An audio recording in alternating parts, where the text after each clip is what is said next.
Hi, good evening, everybody. Show me your coffee when you're ready. I got my coffee right here, ready for the devotional with our coffee. I should not take long, but just wanted to start every Friday a small little devotional that'll just kick us into the weekend. So I hope you guys are all prepared for this evening. If not, it will be saved on the Facebook Inspiring Words Daily for you to go back and you can watch it. So get your coffee and we can start in a couple of minutes. And go ahead and let me know if you're here. Just write in the comments. Let me see if I can see the comments. Okay, swipe left to see the comments. Okay, so yeah. My big cup this evening. Good evening. Let me know who's here. Show me your coffee.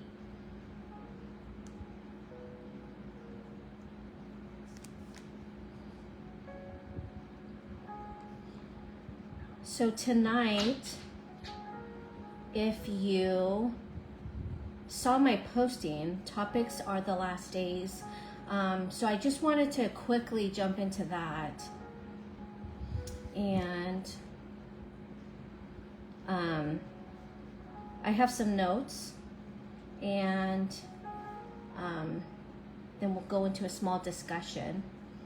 If you guys would like, you can also put in any prayer requests that you might have.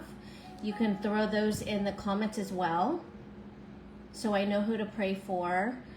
Each and every day, I always pray for every single person and their families that are here in this group.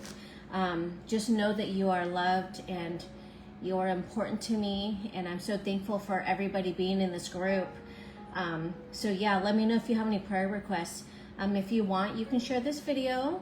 But yes, okay, so again, for the ones that are just jumping on, I think that I'm going to start a every Friday evening just to jumpstart into the weekend.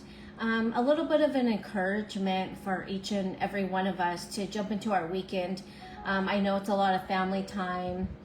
You're resting from your long week, but for you to stay encouraged and have the strength to get through your weekend so you can be ready for Monday to start your week up. So grab your coffee.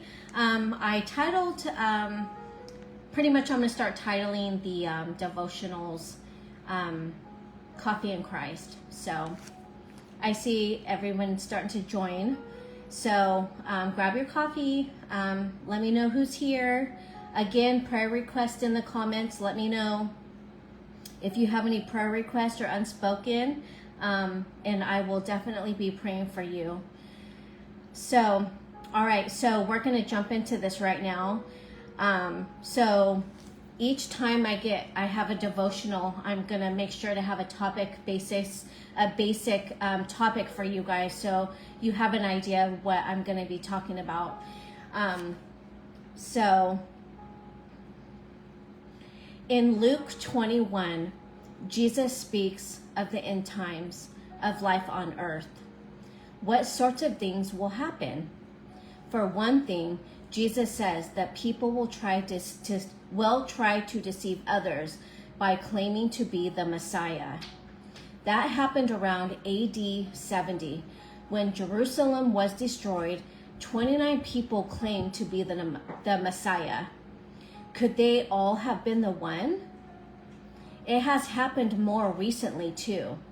In the early 1990s, more than 30 people in Korea predicted that the second coming would soon take place. Did it happen? No. The Bible predicts that wars, earthquakes, and other disasters will be a sign of the end times. There are a lot of things happening today. There are also many who are being persecuted for their faith in Christ. In 2 Timothy 2:3-2, we read that in the last days, people will be lovers of themselves, lovers of money, boastful, proud, obsessive, disobedient to their parents, ungrateful, unholy. All these things are happening today, but let's be careful. All these things have been also happening for over 2,000 years. One key to understanding Jesus, warnings in Luke 21:9, and that says, "Do not be frightened. These things must happen first, but the end will not come right away." And in Mark 13:32, Jesus explains, "About that day or hour, no one knows, not even the angels in heaven nor the Son, but only the Father." The point is to be on guard, be alert. Mark 13:33, are you ready for Christ's return? And so that said so much, that a lot has already been happening within these 2,000 years with the earthquakes and everything that I basically just list, that it goes on and on. But unfortunately, as the years keep going, it's only going to get worse. And here we are in 2023. So it's coming. I truly feel like we're in the end times. I know we've been seeing it for 2,000 years, but basically the very last thing that I said is you always have to be alert and you always have to be on guard. You always have to make sure that you are right with Christ, that your heart is right, that Jesus has your heart, and that he has your life, he has your schedule, he has your routine, he has your agenda. So yes, we go to church on Sunday, and yes, we are plugged in with ministries, and that is so important because it allows you to stay structured. And that's what we all need. We all need each other. We all need our members and our church friends and our families also to uplift us as well. And so, yes, that is also such a way to connect also with others and grow as well. And so, but also, at home, after, Sunday has came and gone, we have to be responsible for continuing staying on fire for Jesus all the time. It's not the pastor's job for him to know that, I said the sermon, so I'm going to send you on your way for another 6 days. We have to know, we have to be responsible for us staying connected to Jesus and know that Jesus comes first when it comes to anything and everything. Always pray before you make decisions and allow Jesus to be the center of your world. And so that is the importance of being alert and being aware that Jesus can return at any moment. And we have to question and ask ourselves, if Jesus would come tomorrow, would we be ready? And that is why I was so eager to start jumping on Facebook and doing these little devotional lives, because there's a lot that I plug myself in multiple Bible devotions and the way I connect, but I have all the knowledge and I've been learning so much and growing each and every day. But I also want to share what I've learned and share the knowledge that I've been taught as well. And so I have to do my part and share God's love at the end of the day and know that Jesus will continue to use me if I ask him. And I always ask him, you use me so I can help others find you. And so another quick little topic that I wanted to speak on quickly before I let you guys enjoy your weekend is Greg and I actually we were watching this video last night before we were going to go to bed, and basically it was about Judgment Day. And so it was just very interesting, and it just made me think that that's also something that we always need to remember and keep in consideration, that Judgment Day, we all can't, not show up. We are going to have Judgment Day, each and every one of us. And so when we pass away and we have judgment with Christ and we're face to face with him, is he going to pat us on the back and say, well done, here you go, welcome into heaven? Or is he going to just send us to hell right away? And we have to make sure that we are following the 10 commandments, that we are serving Jesus each and every day, and knowing that we cannot avoid Judgment Day. We don't know when our last day is going to be. So being right with Christ is the only way to go. And he is not out to get you. He's out to help us. But a lot of people are going to have their guard up because they really either were not raised in a church or they don't really know who Jesus is. But we're at the end times where we need to get right with Jesus, because we can't avoid death, and that is more another topic, that I really wanted to talk about is Judgment Day. That this YouTube video that Greg and I were watching, and basically it's this gentleman had a dream, and the dream was that he passed away, and he went up to heaven, and he saw Jesus from afar. But he was in line. There was probably like 5 people in front of him, and every single person was cast to hell. And all he heard was like them screaming, saying, Jesus, I'm sorry. I'm going to go to church. I promise. I'm going to go to church. Please just give me one more chance, and Jesus cast them so fast that their scream was delayed. And this guy in this dream was like, oh my gosh, okay, I'm next. And so he was next, and he had to face Jesus. And Jesus said, did you do this? And yes, you did that, but you didn't do this, And so they conversated over his, basically his life and everything. And after the long conversation, this gentleman honestly thought he was going to go to hell because of all of the conversations between him and Jesus, how it was going. Like he had this vibe that Jesus was just going to cast him away. And how the people before were being cast to hell, it's because Jesus said, why did you ignore that homeless guy? He wanted help.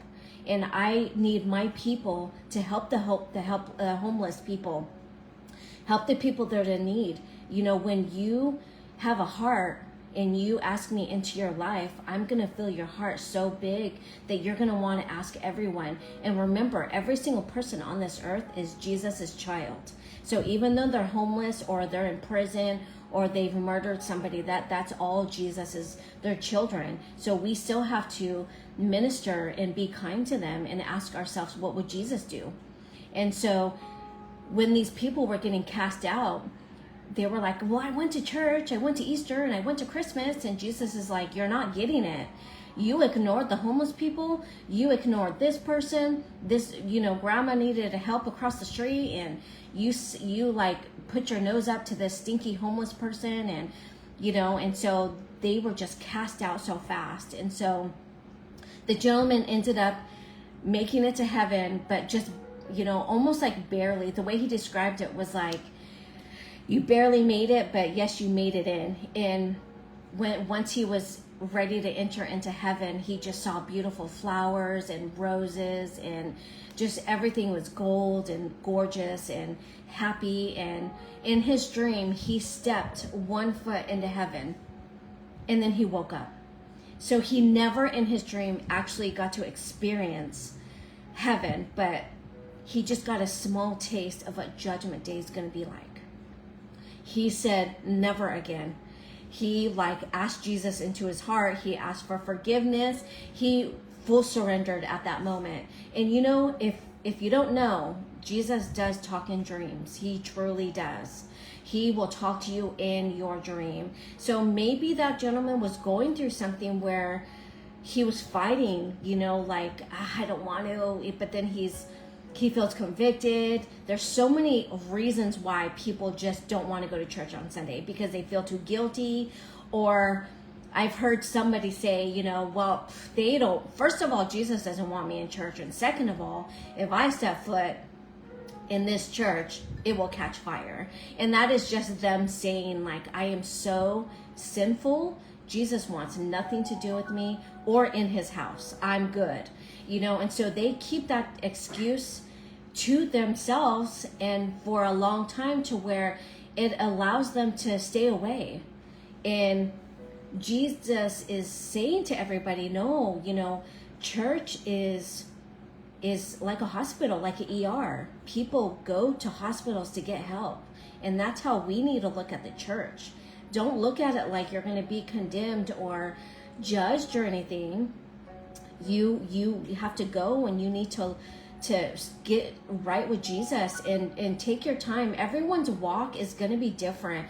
Everyone's journey is going to be different as well. Not everyone's going to have the same ministry. And, you know, we're our own person. We are all responsible for where we stand with Christ and where we are going to end up when we pass away. And so 7-8 years ago is when I basically surrendered and said, okay, I'm done. I can't do this by myself. I keep messing up. I keep backsliding. In order for me to never backslide, I have to 100% give Jesus my heart. And the moment I 100% gave him my heart and my life and fully surrendered, I don't backslide. All of my addictions are completely behind me. They're fully erased, and it's all because of Jesus. And so from then, I just started my ministries and started building up. And every day, every week, I just started getting more eager and eager to learn about Jesus and to worship him. And it was more like a new friend. You want to know about him. And I was just more curious than anything, you know, because I'm looking at everybody else when I wasn't a Christian saying, I don't get it. Like, why are they so into this song? Why are they worshiping so hard and deep? I just didn't get it. I didn't understand until today. Now, you know, I am far deep, never going back. When I worship, I worship. I take that 100% serious. I take my ministry serious. I take my soul serious. I take my life. So yeah, it's just a matter of how do we get there. Honestly, it's just one step at a time. You know, we have to take the first baby step. And once you start taking that first baby step and you take your next step, it's only going to get easier and easier and easier.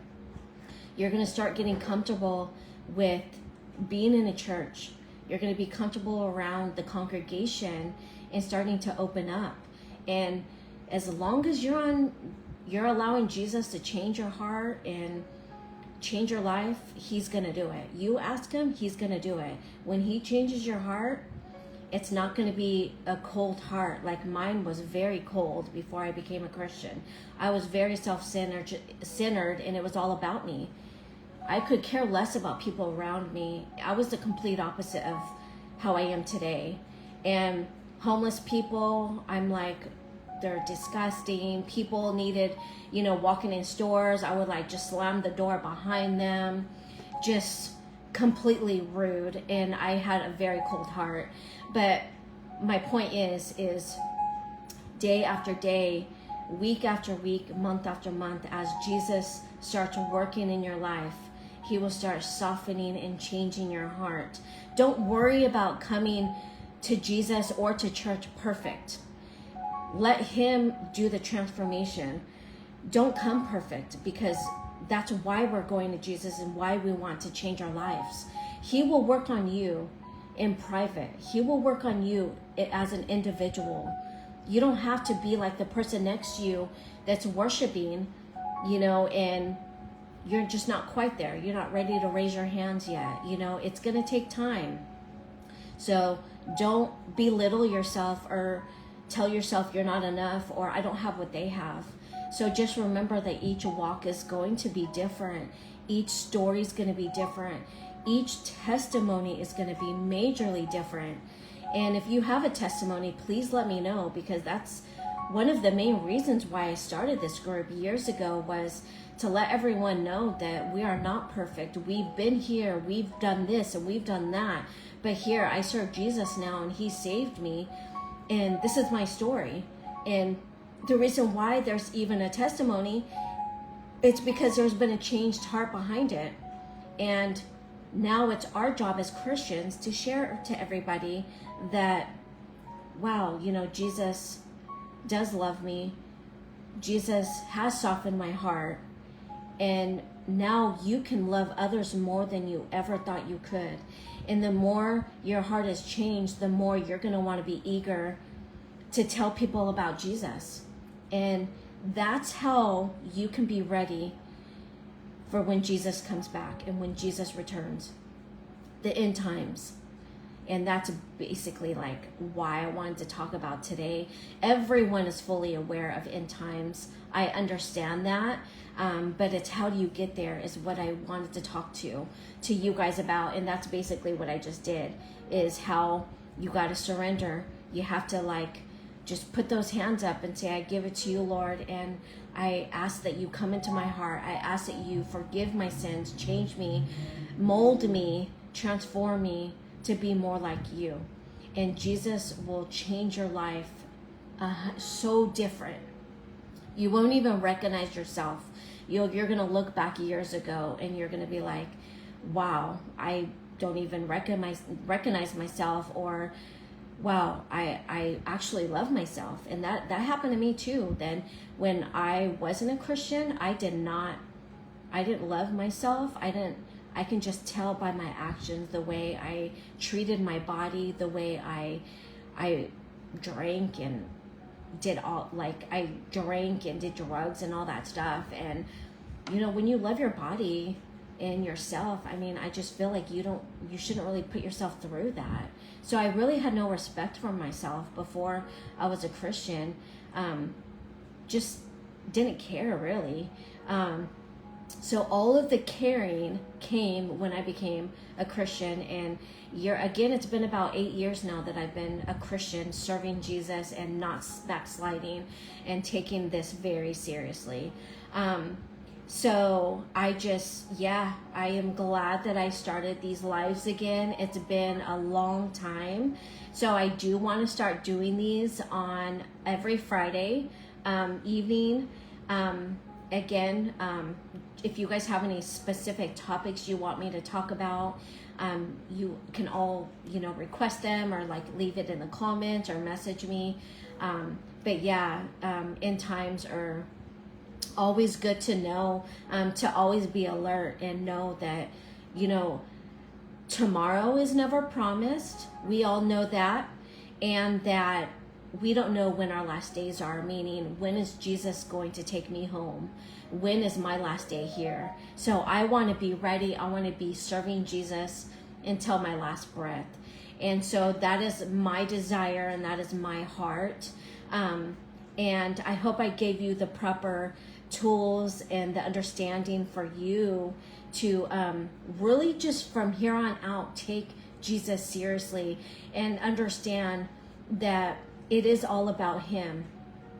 It's always going to be about him during our good days and our bad days. Both days, we should be just praising him hard and thanking him from each and every day that he does give us, and just being so grateful that he got us through the day. And there's going to be situations that we have no clue why we're going through, but we're going to look back and we're going to say, okay, I get it. That's why Jesus put me through that storm, because to make me stronger and for these reasons. So right now it looks foggy, it looks confusing, but Jesus has a hold of your lives and he's just waiting for your full heart right now. And I just know that he does. He loves you. He loves every single person here on earth. And he just knows that he's got big plans for you, but he needs your permission to give your heart to him. He's a gentleman, and I love saying that each and every time. He's a gentleman. He needs your permission. He needs for you to know that you are loved unconditionally. You are perfect. He does not hold no sin against you. He loves you for who you are. So he always says, come as you are. He will always say that. So you are always welcomed. Don't be afraid to go to church. You start today. Start this Sunday. Go to Mother's Day Sunday with your children or whoever it is, family members. Go on Sunday and start now serving Jesus, because he's got his arms wide open, just ready to accept you. He loves you so, so much that he died on the cross for your sins. So if you want to leave a comment down below on the next topic, let me know if there's any prayer requests that need to be prayed for. I pray for this group all the time, so just let me know if you have a specific prayer request. Leave it in the comments. And I showed my coffee when I first started, so make sure you have your coffee every Friday for my devotional, and make sure that you are ready to hear the word, and know that each and every day we can get through this together, and that Jesus is on our side, and we can go get through anything with Jesus on our side, anything. And so just know that, let Jesus help you. Don't try to tackle this world by yourself. It's too hard. This world is too sinful. It's too much. There's too much going on around here that if we start trying to tackle this world by ourselves, we're going to fall left and right. But Jesus can hold us in the palm of his hands and just carry us up and through each and every day. It doesn't mean we're not going to go through hard times, but he's going to take care of us overall. And not every day is going to be perfect and, like we all want it. There's going to be some struggles, but at the end of the day, we have to stay faithful, keep our foundation solid with Jesus. So when those storms come, he's going to be there. So we don't fall down when the storm comes. We got Jesus on our side. And put on the armor of God each and every day. When you walk out of that front door, you put the armor of God, walk into that battle, which is the world, because it's ugly out there. People are hateful and ugly, but you put on the armor of God and you stay in Jesus, and he will protect you. Give your heart to Jesus, because he loves you so, so much. Again, thank you. With that said, thank you so much for taking the time. There was up to about 6 people. But yes, this will be saved in the group for the people that need to come back and watch it. It'll be in the group, saved even in the photos or in the video area. So again, prayer requests. Let me know if you have any prayer requests. And I love you all so much. And I hope you have a wonderful, wonderful weekend. And Jesus loves you.